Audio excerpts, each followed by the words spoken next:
400 North Capitol Street, Suite 650, Washington, D.C. The zip code is 20001.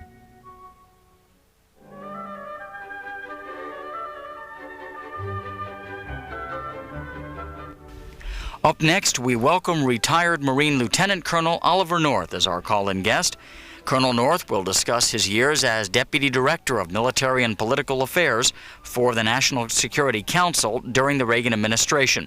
He will also take your calls about the Iran-Contra matter, the release of U.S. hostages from the Middle East, and his new book entitled Under Fire. In 1987, Colonel North testified before the Special Congressional Iran-Contra Investigation Committee concerning allegations that he carried out orders to negotiate a deal to provide arms to the Iranian government in return for the release of then-captive American hostages from the Middle East. He was later charged by a special counsel with obstructing justice, but was later cleared of those charges. His book chronicles these events.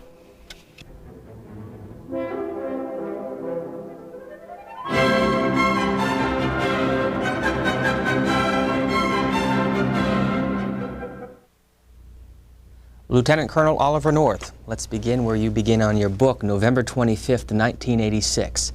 What went through your mind when you saw Attorney General Edward Meese addressing reporters about the Iran-Contra incident? Well, Steve, I guess it was more shocking than anything else. I had just 2 days prior to that submitted my resignation. I expected that it would be accepted. I did not expect to join Tom Landry in the ranks of those that were fired on public television. And to my knowledge, he and I are the only two that went that way. It was a rather remarkable session to begin a rather long 5-year ordeal for my family and me. Shocking, I guess, is the best word for it. You write in your book also quite extensively about CIA Director William Casey. What unanswered questions remain with his death? Well, I think a lot of questions, and it's not just with Bill Casey's death. It's going to be with the 14 people who've already died since this whole long travail began. And part of the problem is that just yesterday we celebrated the 5-year anniversary of the special prosecutor. And the problem with trying to pursue an investigation like this using a special prosecutor is that people like Admiral John Poindexter or myself that feel that we truly were innocent, that we had not broken any laws, are going to defend themselves despite the phenomenal cost of doing so. That drives people to protect themselves as best they can within our system, and it creates, of course, vacuums or gaps in the knowledge of who knew what and when they knew it. My sense is that no one person knows all the answers. I was at the center of this whole thing, and I didn't know all the answers. I think it's going to be increasingly difficult as time goes on to find out all of the facts, simply because the administration and the Congress have decided to pursue this as a prosecutorial investigation rather than simply a fact-finding endeavor. As you might imagine, a lot of people want to get through with their calls, so we will go right to our phone lines. Keep in mind, you'll see the number on the bottom of your screen, and if you phone C-SPAN within the last 30 days, make room for others to get through with their questions. For the next 40 minutes, our guest is Lieutenant Colonel Oliver North, and our first caller is from Washington, D.C. Go ahead, please. Yes, good evening. My question to you is, Lieutenant Colonel, if in the future somebody is put in the position that you were in, you talk about all the facts aren't known, you weren't able to know them, what would you recommend for them to do if they are put in that position in the future? Well, in no one person, as I said a moment ago, no one person is going to know all the facts simply because no one person in an endeavor this big, and it wasn't an Iran-Contra affair, that's what the press decided to call it.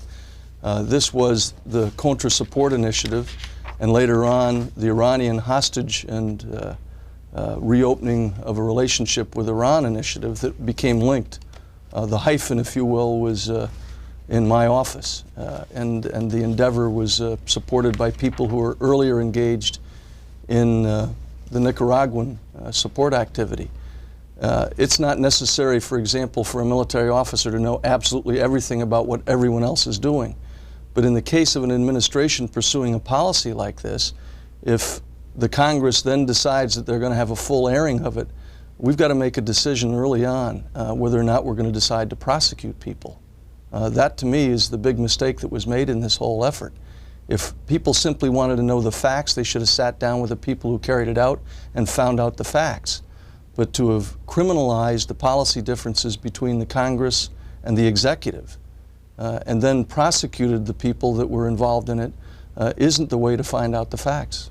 Langley, Virginia, you're next. Good evening. Yeah, how you doing, Ali? How are you, sir? I have two questions. I'd appreciate if you ask the first one first and leave me on the line.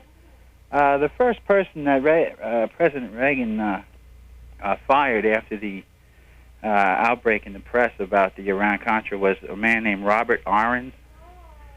And this seems to have faded into obscurity, A-R-E-N-S. And I was wondering if you could elaborate anything that you might know about that. I can't elaborate because I don't know anything about it. I'm sorry, I can't help you. We'll go on to Santa Maria, California with Lieutenant Colonel North. Hello, hi. I was wondering if you knew a pilot by the name of William E. Nelson who shipped stuff down south.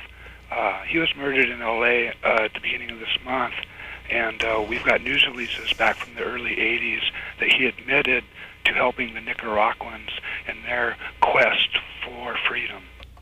I can't help you with Mr. Nelson either. I didn't know him. Let me ask you about H. Ross Perot. You write about him in your book. What kind of an offer did he make you and your family, and what was your reaction? Well, he never made to me an offer to pay my legal bills. What I was told was that there's a straightforward offer or an encouragement to come out and exonerate the president, as I understood it. You have to remember at that point in time, between the 25th of November and the hearings the following July, I was being described by the administration and by people, most of whom were listed as anonymous sources, as a renegade, a loose cannon on the gun deck of state, a wild man, a cowboy. Wild stories were coming out all over the place about the various activities in which I'd been engaged.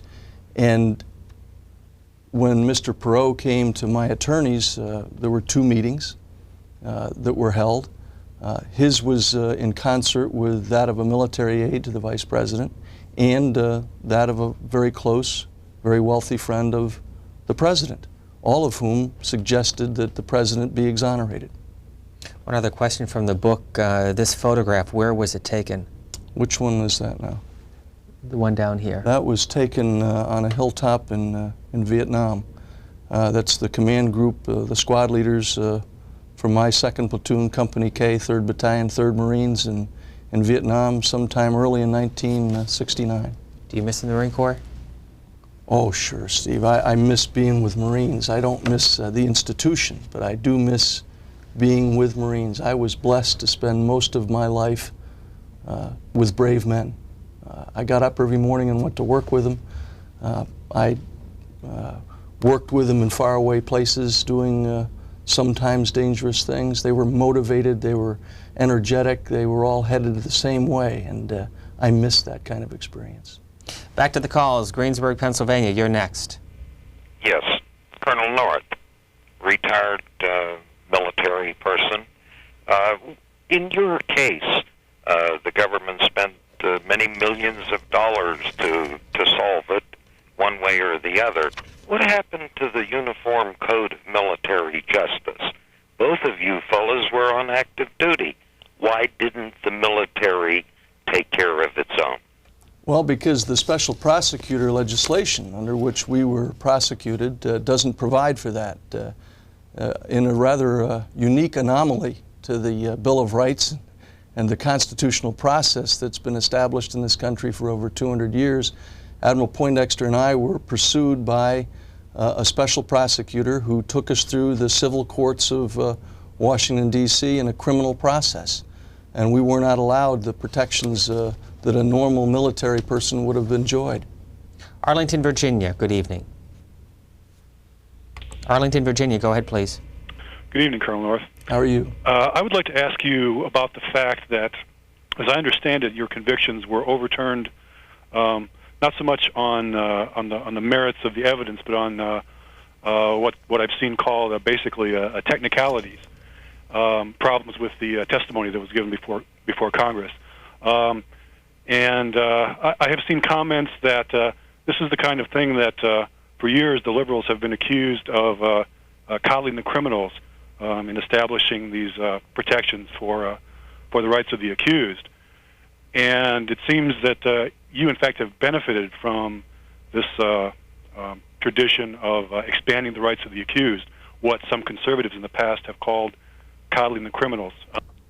Well, let me just deal with it. First of all, the Bill of Rights that we just celebrated the 200th anniversary of last Sunday is equally applicable to every citizen of this country, whether they're liberals or Democrats or conservatives or Republicans, black or white.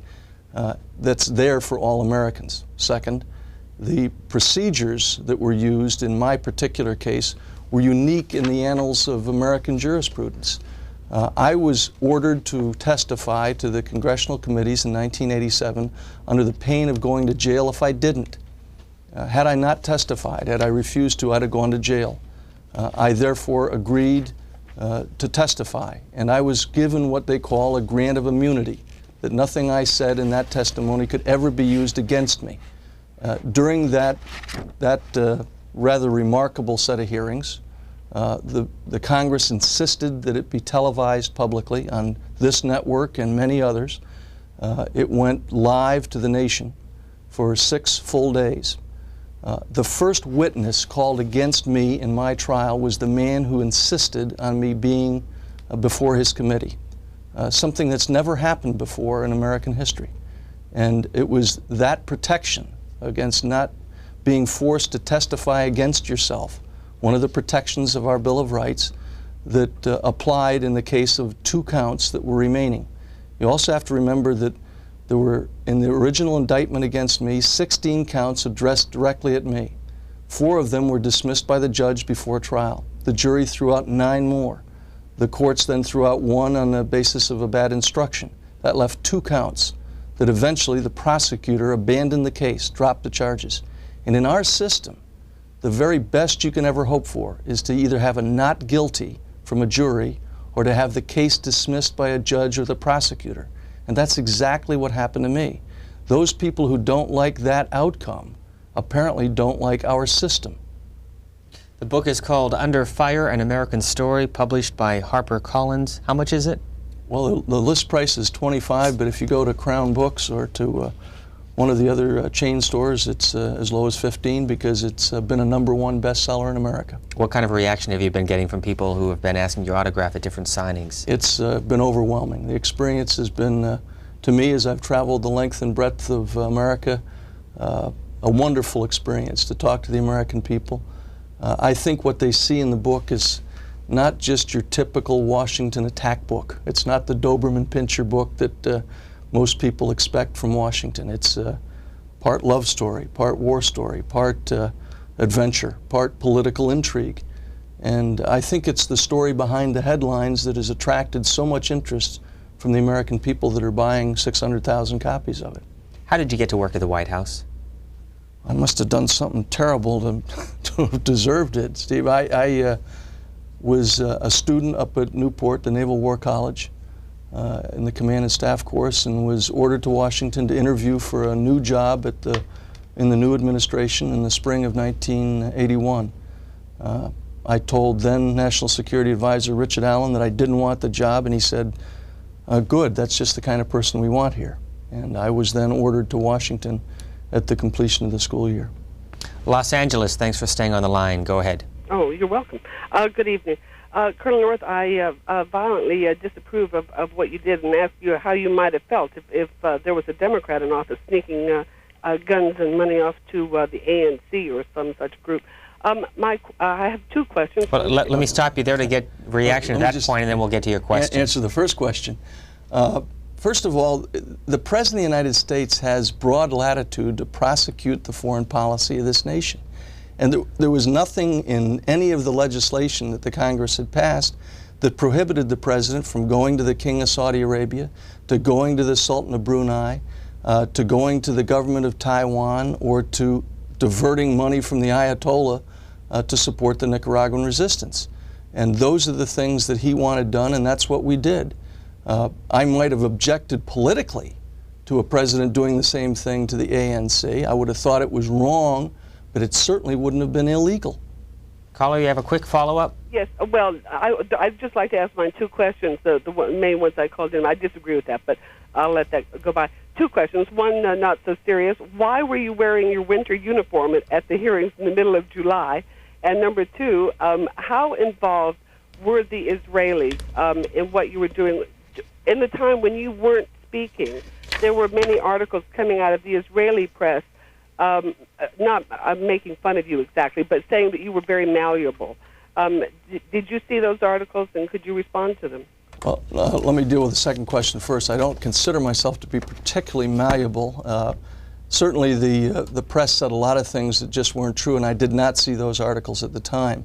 Second of all, it was not my winter uniform. That was the summer service uniform of the United States Marine Corps. And before I went to testify, I went to the Commandant of the Marine Corps, then General Kelly, and said, what do I do? And General Kelly said, I want you to wear the uniform because when I go up to testify and my Marines go up to testify, they wear that uniform. And you're going up to testify and you work for me, wear the uniform, and I did. Did you wear it at the White House? On very few occasions. The uniform of the day at the White House was what I've got on now. Gayhead, Massachusetts, you're next.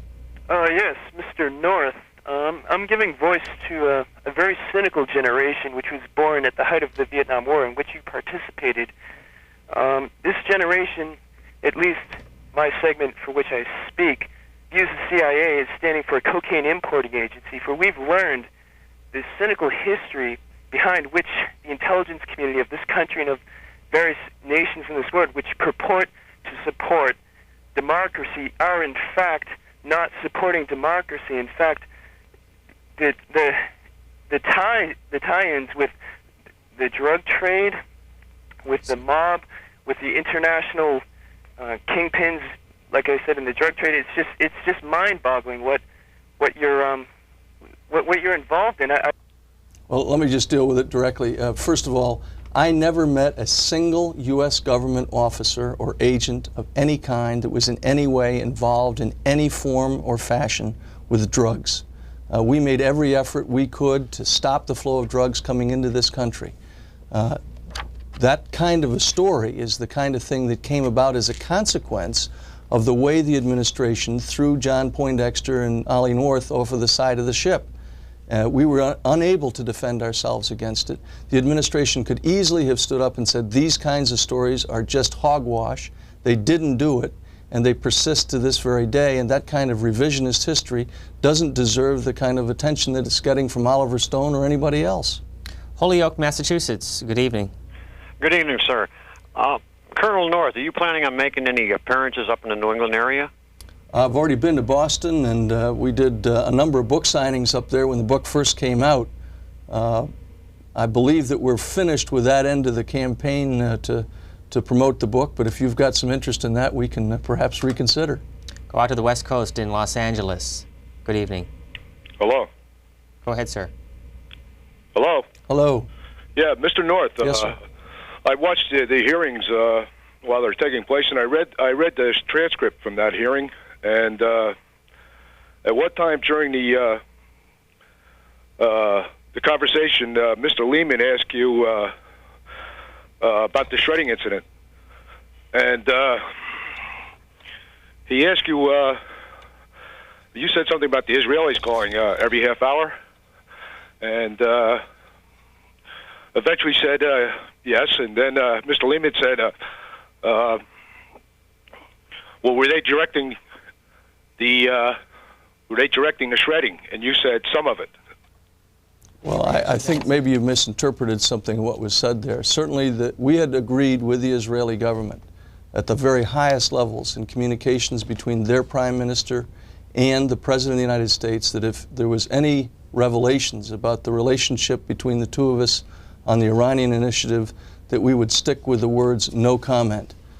Clearly the administration decided not to abide by that and proceeded to have the press conference that we talked about at the start of this discussion on the 25th of November. But the Israelis were not directing the shredding of any documents in my office. The government of the United States gave me a shredder to protect valid national security secrets and the national security interests of the United States. Another 24 minutes with your calls. Mission, Kansas is next. Hello, Mission, go ahead. Thank you. What I want to know is if they can spend all the millions to persecute you, and now the House and the Senate have separate thousands that they're going to spend on the October surprise, how can we get a sedition investigation against the congressmen who were when Ortega would report, he wouldn't report to our embassy or the State Department. He would report to the congressman there in Washington. Well, I'm sitting on Capitol Hill right now, and my back feels a little prickly. But the facts are that there's not going to be a sedition inquisition, I don't believe, here in Washington. There's certainly going to be hundreds of millions wasted on this kind of activity. We've already wasted untold tens of millions on the special prosecutor's investigation of the so-called Iran-Contra activities. We're now going to have tens of millions additional spent on the investigation of the so-called October surprise. In fact, I dealt with that in my book simply because I believe it's a hoax. It never happened. I don't believe it's a useful endeavor at this point, but this is, after all, a very political year, and I would guess the opposition wants to take every possible advantage of their position of incumbency. I think that the way the American people are eventually going to respond to this, as a consequence of the kinds of hearings that I endured, the kinds of hearings that Anita Hill and Judge Thomas endured, and the kinds of things we're about to see in the so-called October surprise inquisition, is the American people are going to throw the rascals out. I want to read a quote from the appendix in your book. You say, one of the things, this is a letter, one of the many things I have to be thankful for is the way in which you have performed under fire in tough situations. Your dedication and tireless work with the hostage thing and with Central America really give me great cause for pride to you and thanks. The letter is signed George Bush. What's the question? Any reaction? Why did you put that in the book? I put that in the book because I chose the title from that very kind note that then Vice President Bush sent me in 1985. I appreciated very much his sentiments at the time. I was grateful for his support, and I thought that the words "under fire" in his note were appropriate to the title of this book. We'll go back to the calls. Upper Marlboro, Maryland. Go ahead, please. Hi, good evening, Colonel North.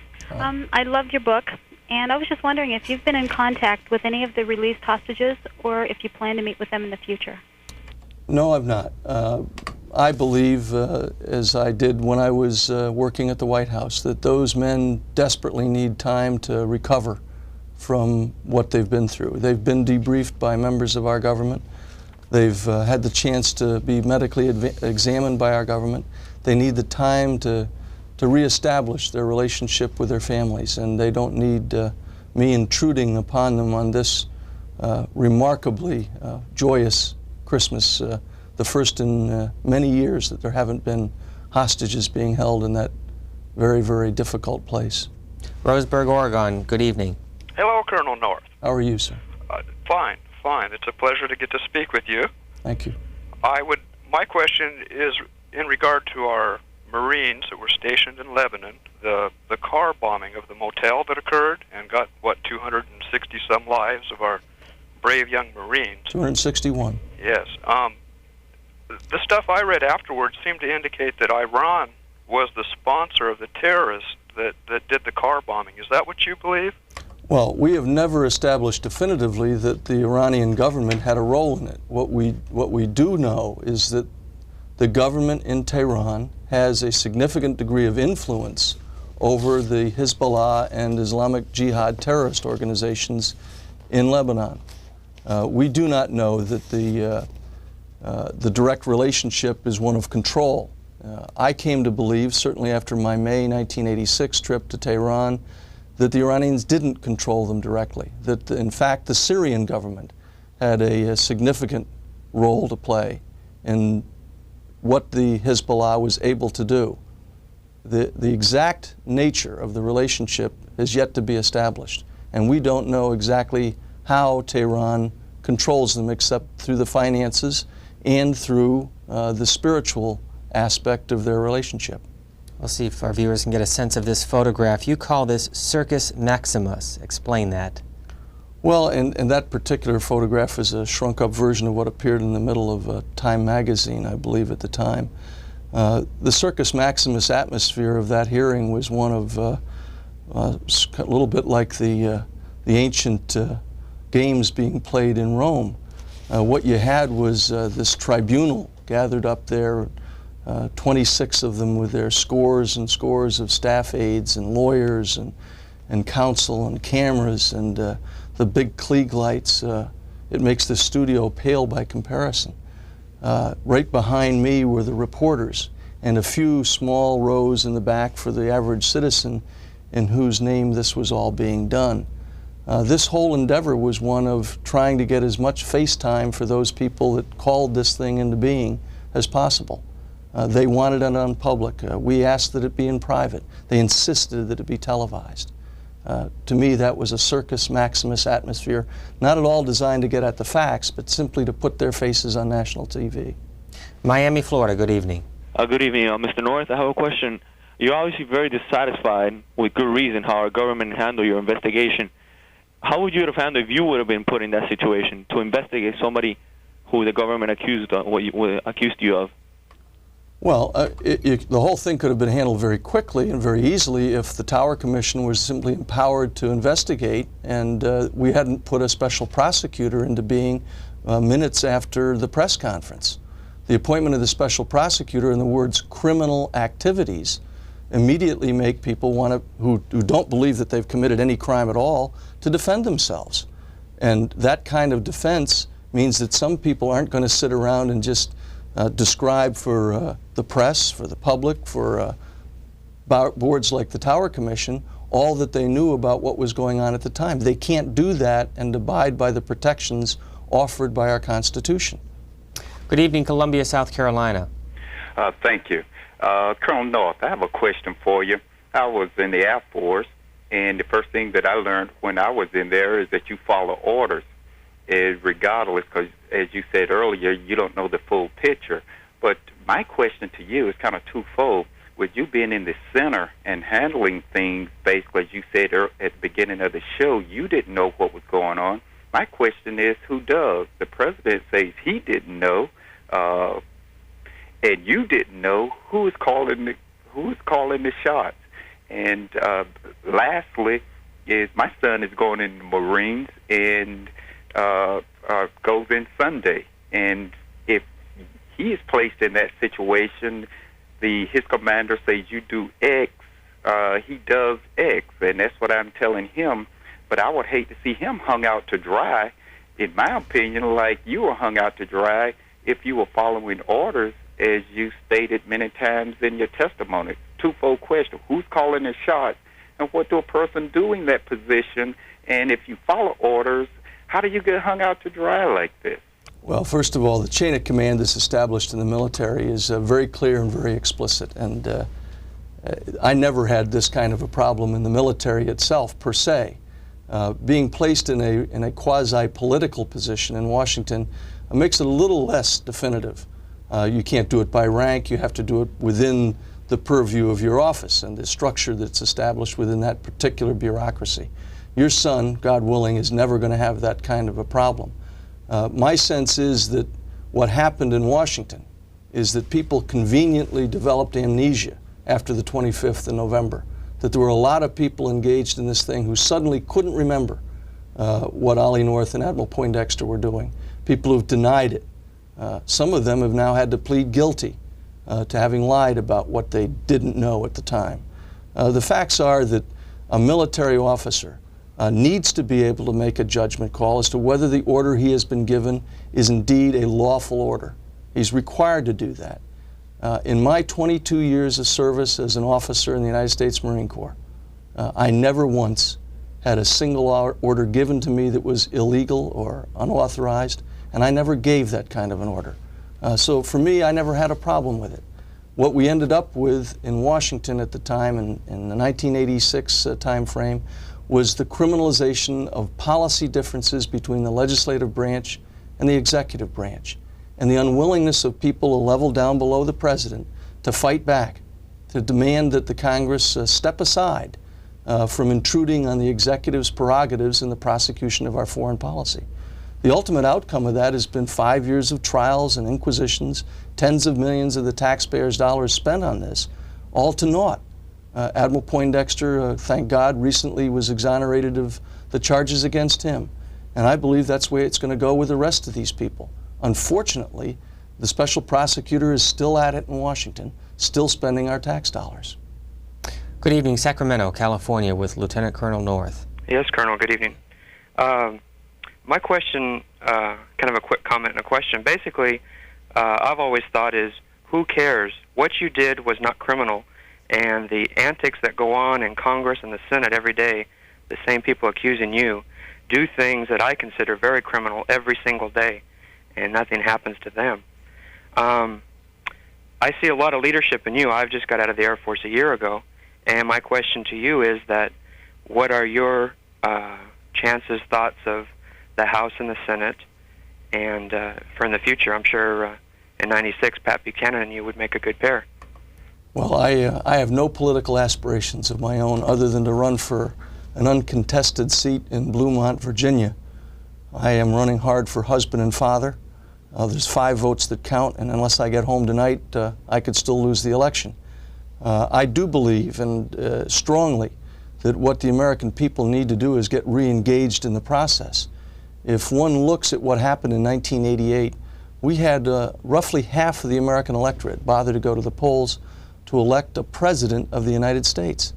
In 1990, we elected 34 governors, a third of the Senate, the entire House of Representatives, and only a third of American voters cast a ballot. And of course, we know what happened last month, where it was somewhere between 20 and 25%. My hope is that in 1992, the American people, we the people who are supposed to be governing in this country, will do so, and do so through the ballot box. If Václav Havel had run with the kinds of returns that we get in America, instead of the 85% that went to elect him as the first non-communist head of state in Eastern Europe, he wouldn't be the head of state there if only 50% of the people bothered to cast a ballot. The same thing holds for Violeta Chamorro in Nicaragua, or Lech Walesa, or the new United Germany, or the former Soviet Union. Everywhere else in the world, the voters are exercising their due process, their constitutional rights to elect their representatives. That's what the young man was hoping for, who stood in front of that column of tanks in Tiananmen Square. And someday, the people of China are going to have that. Someday, the people of Cuba are going to have that. It would be a shame for us to abandon it here in America at a point in time when the rest of the world is grasping for what we have as our birthright. We go on to Rockville, Maryland. Good evening to you. Yes, I have a couple questions if I have time. I was wondering, Colonel North, weren't you given congressional immunity for the crimes you were charged with? In other words, you were found guilty in court of various crimes, but you were given immunity for those, use immunity in order to testify about them in front of Congress. Isn't that correct? No, let me just clarify what the actual process is. What I was given was immunity from anything that I testified to and the words that I said. In other words, if I laid out for the committee the things that I did, and that's of course what I did. When I was asked the questions, I told the committee exactly what I'd done and how I'd done it. At that point, I should not have been prosecuted later on using that evidence. The courts found that that evidence was used against me. And that, of course, is what the protections of our Bill of Rights is all about. And that's why those 2 charges were eventually thrown out. Caller, you have a quick follow-up? I thought that those charges were true, though. I mean, didn't they find that they were true regardless of whether or not they gave you immunity for them? Well, let me take one of those charges, for example.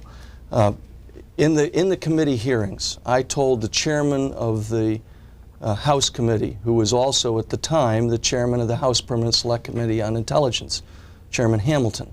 I told the committee then that on the 6th of August, 1986, when they had come down for an informal, off-the-record meeting in the White House Situation Room, I admitted to the committee in 1987 that I hadn't told the truth in that informal meeting. I became the first American ever charged with lying to a committee in an informal, off-the-record session. That same chairman, who heard for the first time that it wasn't the truth, was the first witness called against me in my trial. It is, I think, mind-boggling to think that he could somehow dismiss from his mind the fact that he'd heard me admit it in immunized testimony and then sit there in front of a jury and describe that meeting. Norfolk, Virginia. Good evening. Good evening, Colonel North. How are you? Not bad. My question to you is, you went through all this, and then President Reagan more or less abandoned you. Up until now, has he helped you in any way? I mean, has he pulled any strings, maybe not directly through him, but through his friends?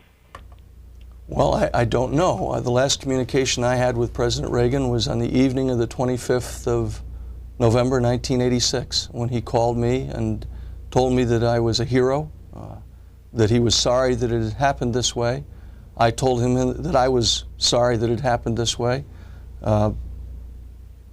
I don't know whether he's done anything in the process, but certainly my family has been through a terrible ordeal with millions and millions of dollars of expenses that we could have avoided had there not been a special prosecutor.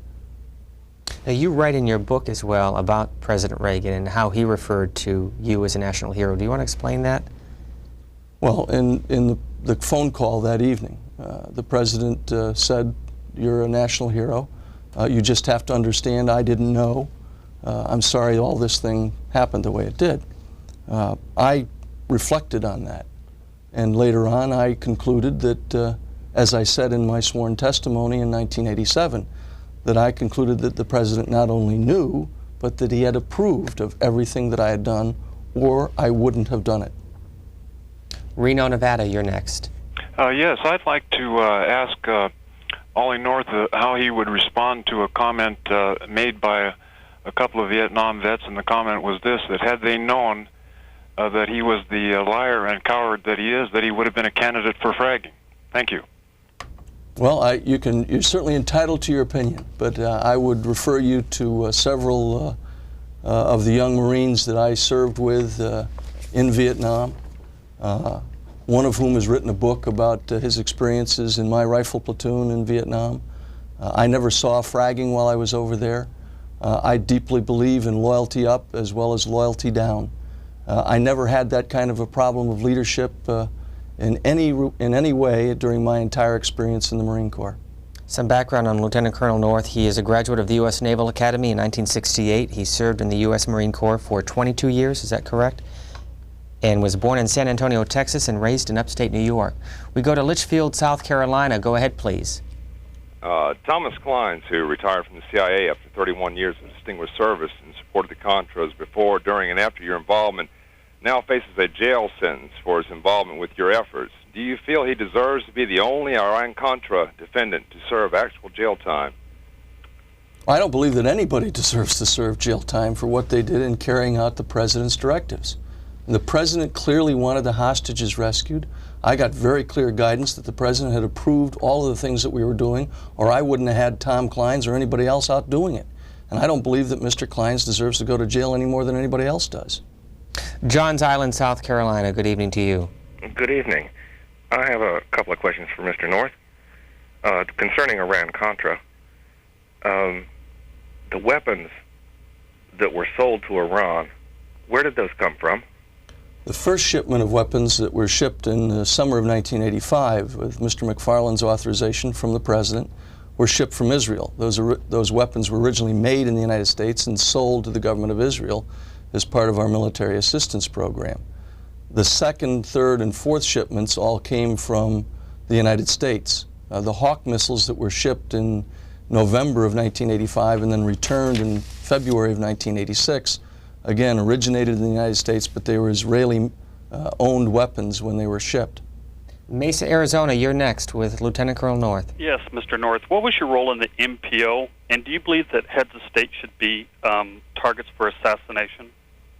I'm not sure what your first part of your question refers to, but no, the answer is I don't believe anybody ought to be subject as targets of assassination. Hempstead, go ahead, please. Hempstead, New Hampshire. Hello there, how are you? Fine, thank you. Good. Nice seeing you, Colonel. Thank you. Just a couple of comments. It interests me that the news media made you out to be the only one that had a shredder in your third floor basement office. It's too bad they wouldn't state that all officers of any rank have shredders.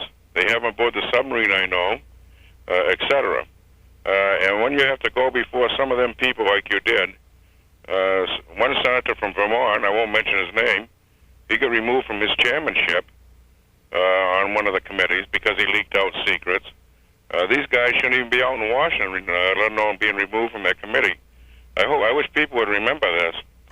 Well, I think they're going to remember it. I think what's going to happen, and it's going to be partly the consequence of the hearings in '87, partly the consequence of the Judge Thomas confirmation hearings, is the American people are fairly well fed up with the permanent political aristocracy in this city, that the Congress has become a unique club of political potentates, that the American people are going to react, I think, by throwing them out. I think you're going to see term limitation measures in more states than the 3 that already have them, Oklahoma, Colorado, and California. I think you're going to see it begin to sweep the nation and eventually limit the terms of those people who serve in that very, very powerful place called the Congress. You mentioned earlier your family. Have they been able to move beyond these past few years? Well, they have, simply because I am an unabashed follower, as they are, of an unemployed Jewish carpenter who has supported us in ways that are unique in this city, I think. My family has been surrounded by loving friends who have prayed for us. I believe that the survival of my family through this rather extraordinary ordeal that is unique in this nation is a consequence of that prayer. What's next for you? Well, I have started a company that makes the finest lightweight ballistic armor in the world. Guardian Technologies International is a privately owned Virginia corporation. We make armor for law enforcement all across America. We have 11 foreign clients that are all allies of the United States. We deal with 9 federal agencies. I want that company to continue to grow. I know that we can make a quality product.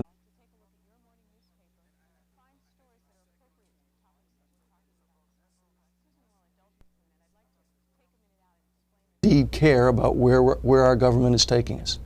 And if we can encourage people to get involved in the process, then I think we will have succeeded. Final question, as the holiday season begins this weekend, what will you reflect on this Christmas? This is a blessed Christmas for my family and me. There are no hostages, no Americans still held hostage. God willing, Bill Higgins' body will be returned to Rob and his widow here in Virginia. We don't have Admiral Poindexter or myself facing further procedures at this point. We've been exonerated. For my family and me, this is the most joyous in half a decade. Lieutenant Colonel Oliver North, the author of a new book, Under Fire, An American Story. The publisher is HarperCollins. We thank you for your time tonight. I thank you for being here. And coming up next in just a few minutes, the news conference held earlier today in Albany by New York Governor Mario Cuomo, and a program reminder Sunday at 6:30 Eastern Time, again at 9:30 and 12:30 overnight, a half-hour interview with President George Bush, which took place earlier today at the White House. Have a good weekend.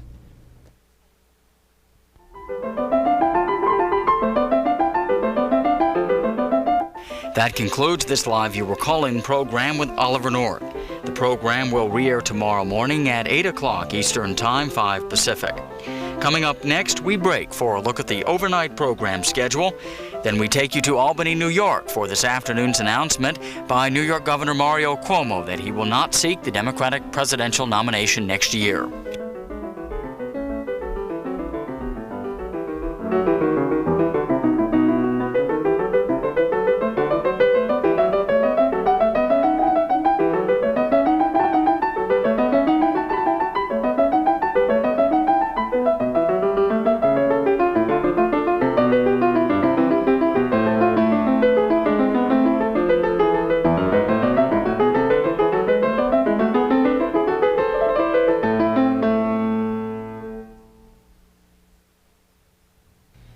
C-SPAN, the cable satellite public affairs network, and its companion